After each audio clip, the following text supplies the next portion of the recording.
What's your name? Malcolm Little. No. That's the name of the slave masters who own your family. You don't even know who you are. Who are you? We are oppressed.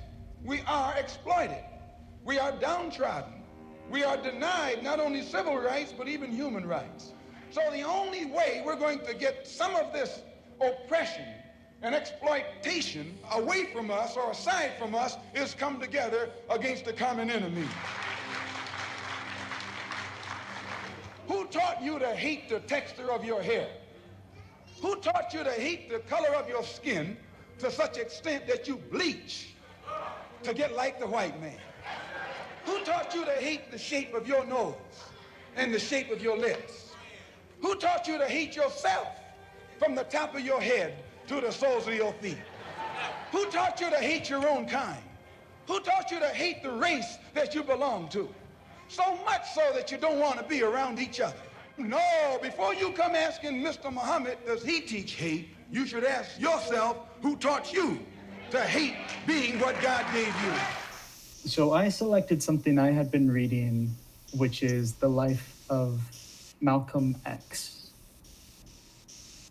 And he's interesting to me because he's changed quite a few times. His opinions had changed at least 3 times over his life. He started as a very impoverished Black American. When he was in prison, he converted to Islamic faith, a group called Nation of Islam. And they had their own strategy, sort of like a protesting group, sort of like Black Lives Matter, but also very different. Nation of Islam believed that Black people belong outside of America, basically. Or at the end of his life, Malcolm X was assassinated. Near the end of his life, he reconciled with white American people a little bit and thought the best way to go forward to achieve his goals for his African American friends was to work alongside with white people in America. So the way that this relates to current events is to try to explain the way that minority people in America feel and why someone, not everyone is going protesting and rioting, but why did someone feel hopeless? Or why do they feel like attacking the government, basically, or attacking law and order, or attacking whatever they can is a good option? So one thing that's really important to say too is when you're raised in the US, it's changing now, but like when I was in school, they teach you that Malcolm X is like very militant, very violent. And he basically, like when you're raised kind of in the neighborhood I was raised in, they teach you that he's like the opposite of Martin Luther King Jr., who was very peaceful and very, like compassionate. But in reality, I think they agreed on a lot of things when you actually do your own research. And when you read more about what happened, it's very different than you were actually taught in school. So that's why a lot of people are angry, because a story is passed down that is not necessarily true, completely true. At least it was to me.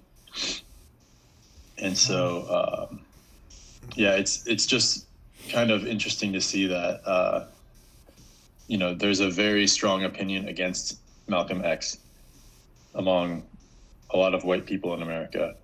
And there's a very strong opinion for Malcolm X among many Black people, like right now. Then he said, the white man is the devil.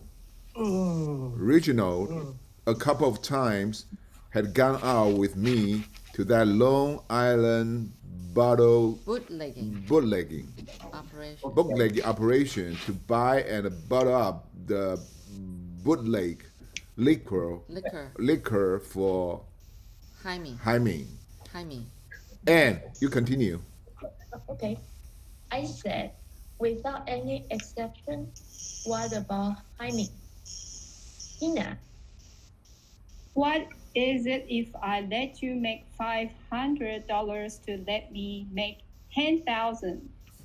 When he's bootlegging, I guess Jaime is a business partner, Yeah. and they're doing illegal buying and selling of alcohol. That's what bootlegging And so- means. Yeah. And so, if my understanding is correct, Reginald and Malcolm X will make a lot more money than Jaime. No, the other way. Jaime is the white devil, and he will make a lot more money. Oh, African okay. American.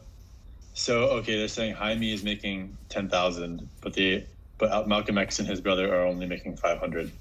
Yes. And Oh, okay. what Malcolm felt good about his relationship with Jaime. Malcolm said Jaime is not the white devil, but his brother Reginald says, you feel good about receiving $500 on a deal that made someone else 10,000. So he's giving you there's a phrase, the short end of the stick, meaning he's making a lot of money off of you. He's taking advantage of you. Yes. This is a really strong feeling in America, that even if someone acts like a friend to you and gives you something that matters very much to you, it doesn't come from something good in them, or it doesn't come from their wanting you to succeed or have a good life or anything. They say, Yeah. it doesn't matter to them. They're only giving you the scraps on the table. It's very common for relationships to be, people want to be in relationships because they really want to get some advantage out of it. After Reginald left, I thought.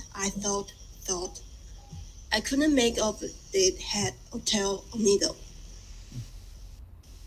Popcorn. David? Okay. The white people I had known marched before my mind's eye. From the start of my life, the state white people always in our house, after the other whites I didn't know had killed my father, the white people who kept calling my mother crazy to her face, and before me and my brothers and sisters, until she was taken off by white people to the Kalamazoo Asylum. The one who told me in 8th grade to be a carpenter because thinking of being a lawyer was foolish for a Negro. Wow.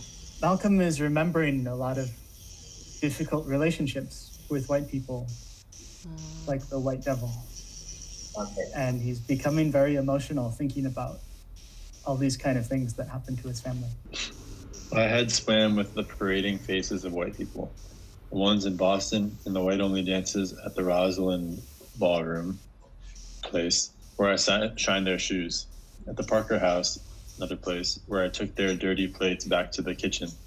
The railroad crewmen and passengers, the whites in New York City, the cops, the white criminals I dealt with, the whites who piled into the speakeasy for a taste of Negro soul. You don't even know who you are, Reginald had said. You don't even know the white devil. You don't even know the white devil has hidden it from you, that you are a race of people of ancient civilizations, in riches and gold and kings. Tina. You don't even know your true family name. You wouldn't recognize your true language if you heard it. You have been cut off by the devil white man from all true knowledge of your own kind. Someone in the crowd said to him, "Teacher, tell my brother to divide the inheritance with me." Okay, popcorn, jump. But he said to him, "Man, who made me a judge or arbitrator over you. And he said to them, take care and be on your guard against all covetousness. For one's life does not consist in the abundance of his possessions. And he told them a parable, saying, the land of a rich man produced plentifully, and he thought to himself, what shall I do? For I have nowhere to store my crops. And he said, I will do this. I will tear down my barns and build larger ones. And there I will store all my grain and my goods. And I will say to my soul, soul, you have ample goods laid up for many years. Relax, eat, drink, be merry. Popcorn and. Okay. But God said to him, fool, this night your soul is required of you, and the things you have prepared, whose will they be? Popcorn, gin. So listen, the one who lays up treasure for himself and is not rich toward God. He was a pusher, a hustler, a thief. You ready to tackle the streets? Yeah, I'm ready. Let him come.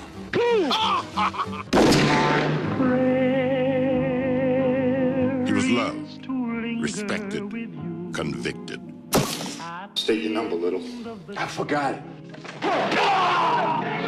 In a dream that's divine. He was a prisoner who set himself free. A Muslim must be strikingly upright. I will not touch the white man's drugs, his liquor, his women. So that those in the darkness can see the power of the light. I will not lie, cheat, or steal. I believe you will remain faithful. Yes. He was a follower who became a leader. You're not an American. We didn't land on Plymouth Rock. Plymouth Rock landed on us. He brought honor to disobedience. I suggest you look outside that window. You've been laying down and bowing down for 400 years. I think it's time to stand up. All right, break it up. You got what you wanted. No, I'm not satisfied.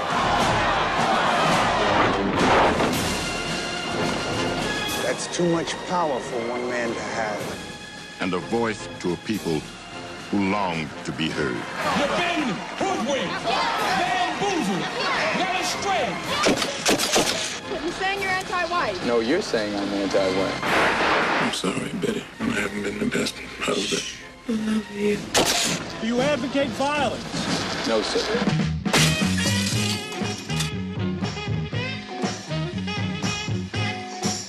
Academy Award winner Denzel Washington's most electrifying performance. Director Spike Lee's most powerful film. Malcolm, can we all live together? I sincerely hope so.